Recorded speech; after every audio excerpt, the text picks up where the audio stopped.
What's up, YouTubers? Welcome to Bros Talking Soccer podcast episode 34, I believe. It's just me and Christian this week. You can see Christian over there. Christian, say hello. Hello. There you go. I got on my my new Sons of Ben scarf from the monthly scarf club that I'm in. So I'm excited about that. Ooh, I'm going to now. Well, yeah. Christian's going to go grab his. We both have some TV shows to get back to binge watching, as well as we don't have a ton of topics. So this will be a fairly short podcast. There you go. Christian's got some too. I mean, it's nowhere near my collection over there. All right. That's a good one. Get off your high horse. Yeah. I mean, you ain't got it like I got it, but that's all right. The new thing about Dave is that he's on a high horse all the time. Yep. I love it up here. I'm going to wear a season ticket member scarf for this one. Nice. Christian is an active Sons of Ben member sitting in the Sons of Ben section. So I'm definitely jealous of that. Being out in California, I do not get to go to the games in person. That's a nice one. I'm going to wear my patriotic one instead. Yeah. US is playing in Philly, which is where Christian is on Wednesday. So that's a good call there. Yeah. I would say I'm about a 90% chance of going at this point. That's awesome. Yeah, I definitely go. I was going to ask you. Okay, so with that, I think we are ready to jump into the recording here. Christian, you all set on your bed? There you go. I'm going to be doing some of that action hopefully on Wednesday. All right. Oh, you got your SpaceX shirt too. Nice. I do. All right. Cool. All right, you ready to start the recording for audio? I am ready. Okay. What's up, everyone, and welcome to episode 34 of the Bros Talking Soccer podcast, brought to you by Fan Futsal. My name is Dave Knittel, and I'm here just with my brother Christian this week to discuss stories from around the soccer world. Christian, how's it going? Dave, I'm a little bit stressed out. I'm going to be honest. I am moving out of my home that I've lived in for 25 years on Friday, and I have packed 0 things so far. That sounds about right. That is about what I'd expect. How about you? How you doing? I mean, I'm doing pretty well. I started a new workout this morning and I threw out my neck. So today's been a little bit of a struggle, but hopefully I get things situated and corrected over the next few days so I can jump right back into it. I hope that packing goes well. When do you plan on starting that? I was going to do it tonight, and then it just became a whole big thing. Okay. All right. Well, good luck with that, and good luck dealing with mom and dad as they figure out that you're doing that. Okay, let's jump into our trivia question for this week. So, Christian, what is our trivia question for the listeners? All right. So the trivia question this week, I know a lot of you are going to be scratching your heads thinking, who is that? But here's my question. In 2004, Abu Dhabi, former Arsenal player, current Marseille player, and France international, made his first appearance. Since 2004, how many appearances has Abu Dhabi made? I also have the amount of goals, but yeah, just so you all know, he has been injured quite a few times. Is he a full France international? Well, I'm not going to tell you how many appearances he made for France, but I have that. Wow, okay. But so he was, okay. So listeners, we will think over that. We'll ruminate. We'll give our guess at the end, and then we'll give you the real answer. Christian will. Since there was no fan futsal this week, and most of the topics these days seem to revolve around transfer rumors, we have a lighter show. We're only going to have 2 segments, and it's just Christian and I, so it'll hopefully be quicker. Before we get to our first segment, let me first tell you about our sponsor, Fan Futsal. What is Fan Futsal, you may be wondering? Well, Fan Futsal is a different fantasy soccer experience where you select 5 clubs instead of 8 to 11 individual players for your weekly fantasy teams. You then arrange these clubs into a formation and give them positions which emphasize different scoring attributes. The only fantasy scoring elements are goals scored, goals conceded, and the result of the match. It's that simple. Pick 5 teams, complete your lineup, then sit back and follow match scores to see how you're doing. We have MLS games going on right now, and Liga MX is back this weekend. We'll have the Big Five EuroLeagues back when they start up again later in August. It's different than any fantasy soccer game you've played before, and since the games are weekly, there's no long commitment. If you like soccer, you're going to like Fan Futsal. It only takes a few seconds to sign up, so join now and start playing at FanFutsal, FANFUTSAL.com today. Cool. Let's jump into our first segment, and just wanted to start off just wishing our condolences to Abdel Haq Nouri, the Ajax player who unfortunately collapsed during a preseason scrimmage and didn't have oxygen to his brain, and so now he has significant brain damage. He was quite a promising player, and we just wish him and his family all the best as he hopefully is able to recover from this. Let's jump into our first topic here, and Milan's transfer window. So for those of you that aren't paying attention, AC Milan got new Chinese owners in the first part of 2017, and they are splashing the cash in the transfer market.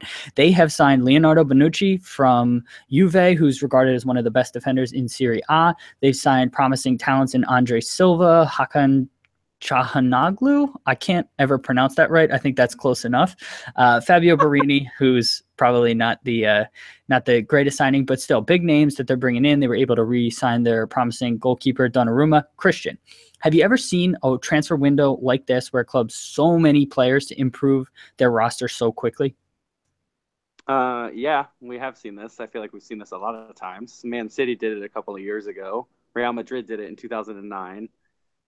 You see it quite a few times when new investment comes in, and to be honest, this team is too good, too legendary to be where they are, and they deserve to be back historically among the elite.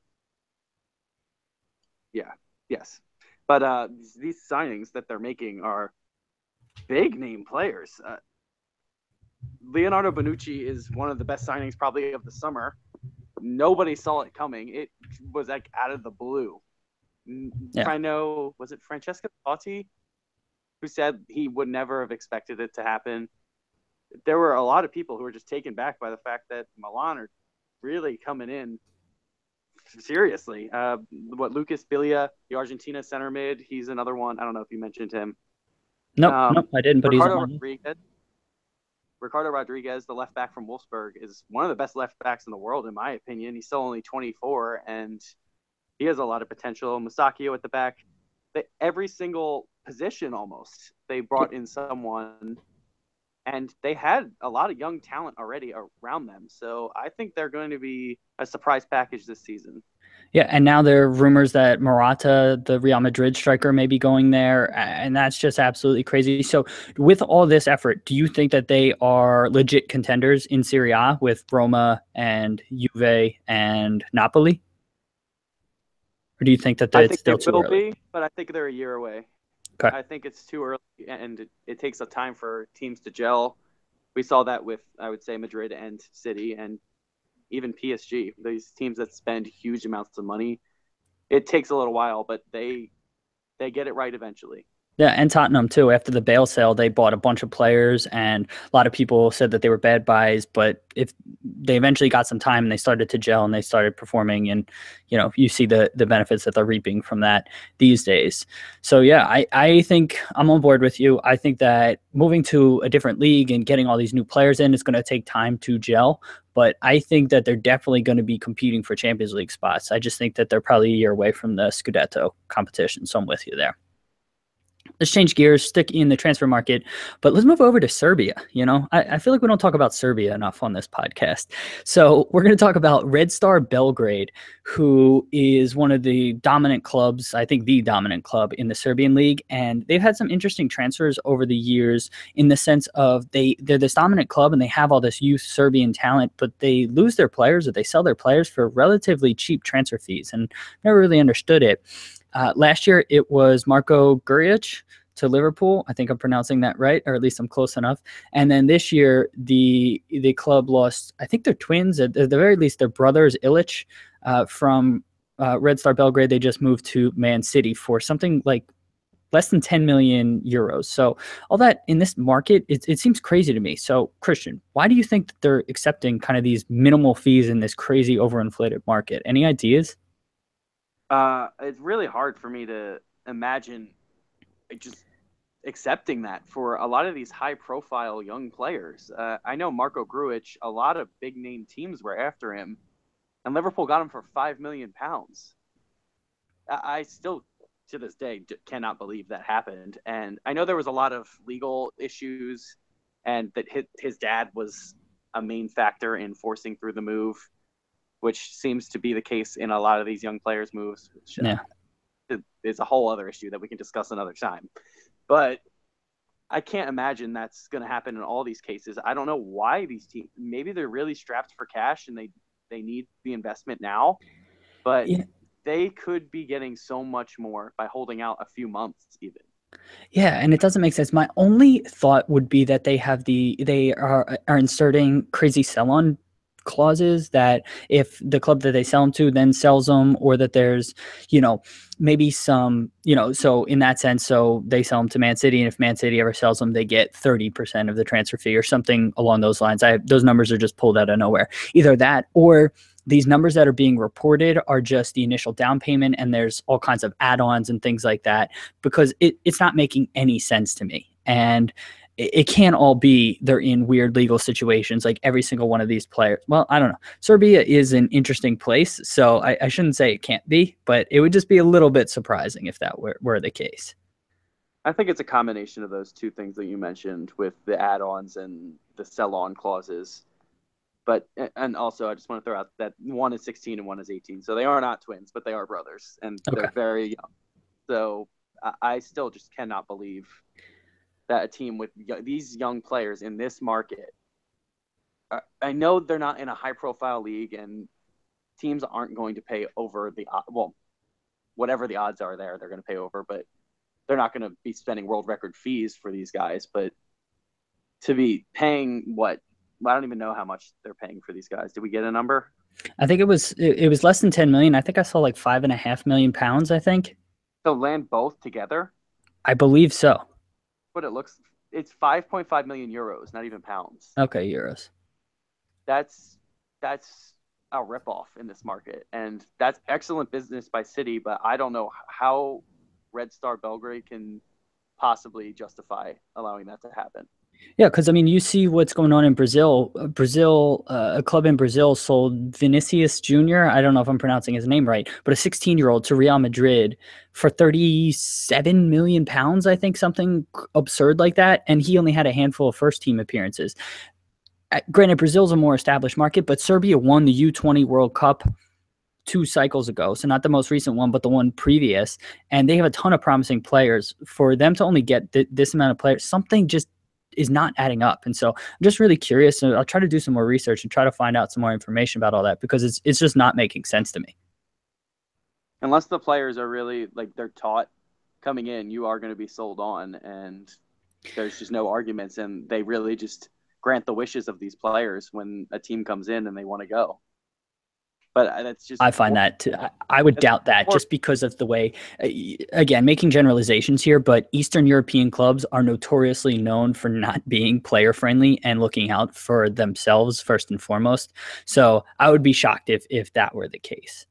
You're racist. No, I'm not racist. I'm just stating facts here, just, just laying it out there, you can make the connections if you want. All right. So with that, that's going to be the end of our first segment here. Let's take a quick break, and we're going to be right back with our second and final segment. Talk to you soon. I feel like that guy from Home Improvement. Yeah. Wilson. Yeah. That's basically how you look every week, though. It's because I sit here and like I don't know what's going on, but like the iPad slowly like slips down, and then I have to fix it. Well, you're laying on your bed. What do you expect to happen? It's fine. Okay. Where are you going to do the podcast? Or you probably lay on your bed still when you move out? On my bed. Yeah. Same bed. Okay. That was a dumb question. Okay. All right. Let's get back to the task at hand here. We'll have John join in. Yeah. That'd be good. Okay. All right. Let's get back. You ready? I'm ready. Okay. welcome back, listeners. Hope you enjoyed that nice little musical break. And we are in our second and final segment here. And let's talk about the World Cup initially, or not initially. Let's talk about the World Cup right now, and let's talk about the U.S. at the Gold Cup. Did I say World Cup? I meant Gold Cup. Gold Cup, you sure did. Gold Cup. There it is. Let's talk about the Gold Cup. So the group stage just ended at the Gold Cup. U.S. just called in 6 pretty high-profile international players: Michael Bradley, Tim Howard, Darlington Nagbe, Clint Dempsey, Josie Altidore, and then Jesse Gonzalez, or Jesse Gonzalez, who's the newly minted U.S. National team goalkeeper. He chose the U.S. over Mexico. Leading the camp were Bedoya, Rowe, Dwyer, Guzan, Sean Johnson, and Christian Roldan. Mexico and Costa Rica both brought kind of weakened squads to this tournament and didn't call in heavy reinforcements. Why do you think the U.S. is calling in the big guns when none of the other teams are taking it quite as seriously? Why would you not take advantage of this? This matters. At the end of the day, this is a trophy. For as much as it really doesn't matter, it does at the same time. It is what you said. It's not a FIFA sanctioned tournament, correct? No, it is a FIFA. It's really strange in the sense of they can basically choose which rules they want to have, and because they have some countries that aren't officially FIFA sanctioned, that's why they're able to include countries like Curacao and Martinique, who aren't in French Guiana, who aren't officially recognized FIFA countries. I don't know if Curaçao's one, but I know Martinique and French Guiana are officially not FIFA countries, but CONCACAF follows them in the tournament. So there's some sort of situation where they can kind of choose what they are, but it's FIFA sanctioned. Okay, so this tournament matters in the sense that in 4 more years you're going to have the Confederations Cup again, and for as much as that tournament is up for debate whether that means anything, it's another trophy to go for, and you're on the world stage, you're being viewed, you look competitive, and at the end of the day, that's what international football is all about. Yeah, and the experience that you gain in Confederations Cups, I mean, you don't often get the chance to play big countries in meaningful games outside of the World Cup. So you have to take every advantage to get that necessary. I would say you want your players to also be in knockout situations. You want your star players in that type of game setting, and you don't get a lot of those. You almost get none of those in preparation for these tournaments, and this is a big deal. We have a tournament in 1 year called the World Cup. I know you don't know what that is because you get it confused with the Gold Cup all the time, but it's next year, and our players, this is their one chance before that tournament, and hopefully we'll be there and fight in the knockout stages. So, but the players that they called in, Michael Bradley, Tim Howard, Clint Dempsey, Josie Altidore, they've all been in World Cups. They've all been in knockout situations many, many times. Nagbe and Jesse Gonzalez, I think, are new. You can make the arguments there.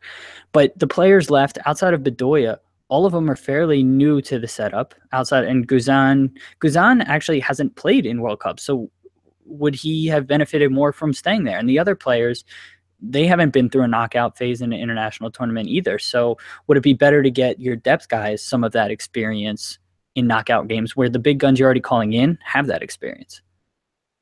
No, I think that they need that experience now. Our players who are going to be playing, yeah, I mean, it's hard to say that for sure, but these are the players who we expect to be playing in a year, and we want them to have as much experience in knockout situations going into what is the biggest tournament in the world. Yeah, and that's fair enough. One thing I just want to clarify, with winning this Gold Cup, CONCACAF instituted a new rule a couple of years ago. The winner of this Gold Cup will play the winner of the 2019 Gold Cup in a one-off playoff, and the winner of that will go to the Confederations Cup. That's how it used to be in the past. There's rumors that the Gold Cup may be going away in the future, and there may be a combined North and South American tournament. I don't know what's going to happen on that front, but I'm totally in agreement with you. Why not go for the win here? And if you win 2019 as well, then you automatically go to the Confederations Cup. So, yeah, I still think, I know you made a good point about your best players wanting to get that experience. I think I'm more in the camp of these other players. It's their first caps, or they're still fairly young in their international career. I would have liked to have seen, at the very least, Rowe, Dwyer and Guzan stay. I think Christian Roldan, I don't think there's any way he makes the World Cup roster. I just don't see it. Sean Johnson has had more than enough opportunities, hasn't been able to crack through in the goalkeeper ranks. I think his international career may be over. It may be early saying that, but there's just so many people in front of him and behind him. I don't see him breaking through. And Bedoya is a known quantity, so I'm okay with him leaving. But I really would have liked to see Rowe, Dwyer, and Guzan kind of stay and get that experience. Yeah, I can see that. I'm not saying that's wrong, but just from my perspective and what I think we need right now is just repetition and high pressure situations. Absolutely. And there's something to be said for getting that repetition, whereas international camps, they don't happen very frequently. And so building that chemistry, yeah, I think that That's is. that was another point that there aren't that many games during a year where all these players get to play together. Yeah, a lot of them are playing against each other in MLS, but they're not getting a chance to know where that person's going to be at every moment and just build that chemistry. It's tough in international play, and you want as many chances as possible to build it. Absolutely. And I think this is very much a win, a move to win now and win next year than it is, for long term looking at the development of the national team. And you can argue, what is the purpose of a national team coach versus a technical director? A technical director who isn't Bruce Arena does not have that job. He's the head coach. His job is to win games, and the technical director needs to worry about more long-term strategic vision for the future. So, yeah, I can understand why Bruce did it. I would have just had a little bit more thought to some of the future. I also think a big factor is Bruce wants to kind of look like a hero, and he's probably going for the tournament when he knows other teams are weaker. This is his first tournament since coming back to the team, and I mean, it'll look good for him. It'll be on his resume, and come the chopping block next year, maybe if the World Cup doesn't go well, he can say, "Hey, I won the Gold Cup." Like, I don't don't. don't forget. Yeah, I don't know. He's already got 2 Gold Cups, and also I don't think there's any way he stays beyond 2018. I think I would be shocked if he stays beyond 2018. I think he's in his late 60s, I believe. He's been coaching for 30, 40 years, something like that. I think that this is kind of maybe his swan song. He killed MLS. He had an amazing career in there. He's had 2 stints at the national team, 2 separate ones. He's going to be the winningest coach in U.S. history. And, I don't, U.S. men's history, I should say. I don't see him staying beyond 2018, whether he wants to be there or not. Yeah, I think it's time for the Federation to move on to younger coach, kind of develop different styles, but that'll be a conversation for a different day. Let's move on to our last topic here. And let's talk about Paolo Di Canio.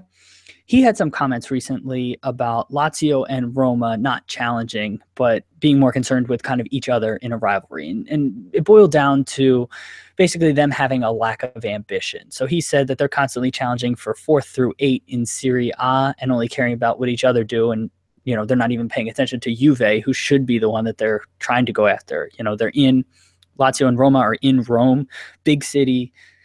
They just haven't been competing in Serie A. So, Christian, what do you make of these comments from him? Are they showing a lack of ambition? Is there something wrong with caring about a rival? Okay, they finished second and third last year, so he needs to relax. Well, They Napoli weren't finished. even that far back. What? Napoli finished third, but Lazio was competing up there. Okay. Oh, sorry. For some reason, I thought you said Roma and Napoli. Never mind. But Sorry, yeah, Lazio and Napoli also, like Lazio is up there. They are Lazio and Roma. challenging. And Yes, oh Jesus, what is wrong with my brain? it's okay. Sorry, It's it's all the okay. blue, I know. I know. blue in Italy. I don't. I had another point to make, but I wanted to address this first, so my brain is a little scrambled. So It's all what I was right. going to say was this argument has been made for multiple years between Liverpool and Everton, and it's ridiculous. You want to finish as high as you can, and yeah, you want to be higher than your rivals, but that's not the number one goal going into a season, and that's not what you celebrate at the end of a season. That is an added bonus, but that is not what you're looking to do. And those two teams are very solid. I wouldn't say Lazio are ready to challenge. And now with Milan, as we talked about, coming in strong, Inter are spending pretty heavily too. and with their rise, you never know with the Milan clubs. But I think that Roma, Napoli, Lazio, all these teams that are towards the top of Serie A aren't just going to go away. They're going to fight. And I think Juventus, honestly, are going to be weaker this year, and it'll be interesting to see what happens. So you're basically saying that you don't agree with what he's saying. Is that what you're saying? Or are you saying that they shouldn't I don't behave? agree with a lot of what Paolo Di Canio has to do. That's fair enough. I think a lot of people feel that same way.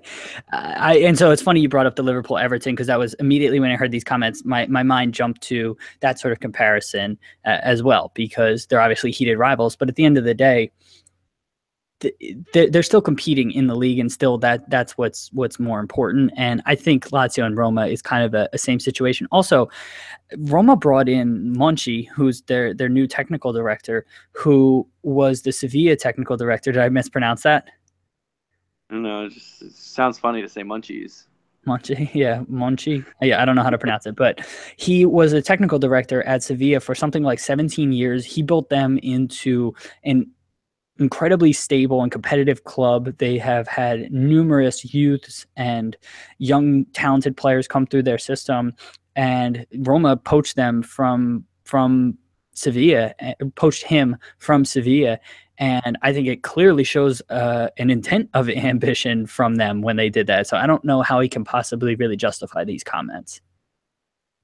Yeah, I think he is a little bit bitter all the time, and he's a little bit eccentric and kind of just wants to make the most outlandish comments possible.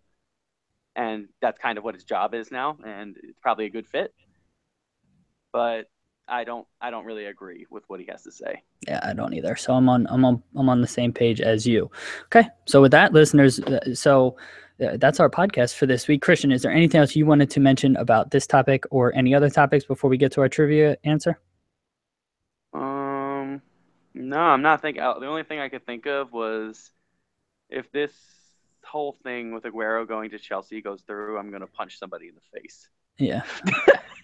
I don't see how it could possibly happen. Like, just big clubs usually don't transfer some of their biggest players between each other. I just don't know how or why they would let that happen. So saw the Sanchez and Aguero swap deal possible, and that one I actually think is more realistic and a little bit weird, but I don't know who benefits in that situation. I think I it would would probably be say who? City, in my opinion, would probably benefit more. The stats from Aguero, he had 36 goals in 45 appearances last season. I felt like he didn't even play well last year. He's incredible. I would say Chelsea would benefit if they did a swap for. Wait. No, Arsenal. Wait. Oh, Arsenal. Okay, that's interesting. Yeah, I don't know why I immediately thought Chelsea. Okay, then yeah, I may be in your camp as well. Sanchez plays Arsenal. Yes, well, I mean, we were just talking about Chelsea. I got confused. There's a lot of blue in this podcast. It's very confusing. Yeah, so many blues. Yes. Okay. The only other thing I wanted to mention is that we started streaming some of our FIFA 17 games on our Fan Futsal Twitch channel. So I'm going to put that in the show notes. So check that out. They're a lot of fun. We have some highlights for you to check out. Christian, Matt, some other friends are in there. So it's a lot of fun. You should check it out, and it's a good time. With that, Christian, why don't you recap our greatest? So you broke up there. What are you saying? That we're pretty much the greatest, so I think y'all should check it out.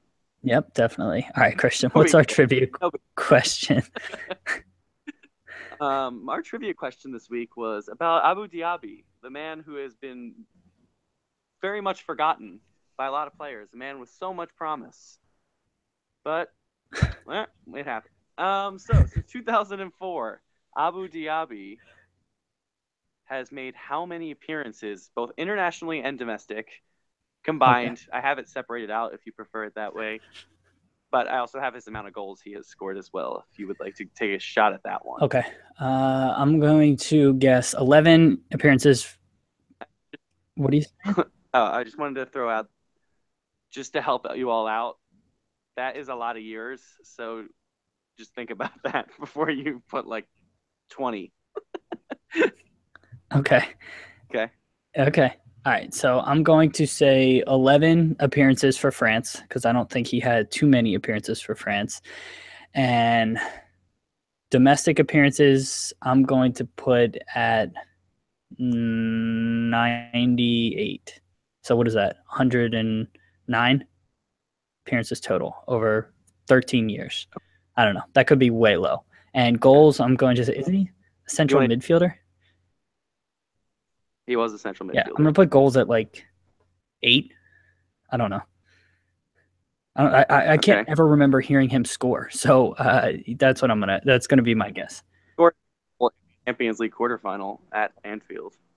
Okay, so there's one. Okay. All right. It wasn't the worst. Okay, so he had 155. Okay. In, I guess that's 14 years. Yeah, so just over about 11 appearances a season, which is pretty bad. if I was to say, that's pretty bad. He had 16 appearances for France. Okay, so the 155 was domestic. No, that's all. Okay. I'm going to split it out now, too. Okay, all right, that was confusing. Okay. So he has 16 appearances for France as well. And I know you said you didn't think he was even a full international. Yeah. But yeah, he had a goal as well for France. How about that? And then he had 124 appearances for Arsenal, which actually surprised me because I feel like I never saw him ever. They all must have been in his first 2 years there because I don't really remember him much. But yep, so 124 appearances for Arsenal. He ended up with 16 goals total in his entire career so far. So just about 1 every 10 games. Okay. There you have it, listeners. I hope you guessed better than I did. With that, that brings us to the end of our show. What are you saying? I want to hear about Jack Wilshere? Sure. Okay, so he had 180 appearances since his debut in 2008 and has only 9 goals in that entire span. Yeah. Games. I mean, he's a defensive center midfielder. I don't think it's that bad. Center mid. I don't really consider that. That's crazy. He's a controlling center mid. I don't view him really as that offensive. But he has more assists than that. Nah, 0. Okay. All right. So with that brings us to the end of our podcast here. We're going to put links to all the stories we discussed in our show notes, like always, and we will also tweet them out from our Twitter handle, which is at BTSoccerPod. If you want to get in contact with us, our email is bros.talking.soccer@gmail.com. And everything was brought to you by Fan Futsal. Definitely check that out.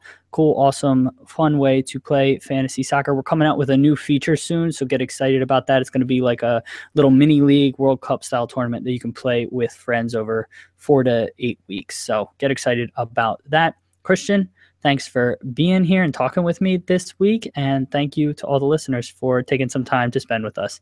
Talk to you next week, everyone. See you. What are you smiling at? Cool, awesome, fun way. Cool, awesome, fun, Listeners who are still watching on YouTube, have a cool, awesome, fun day. All right, we'll talk to you next week.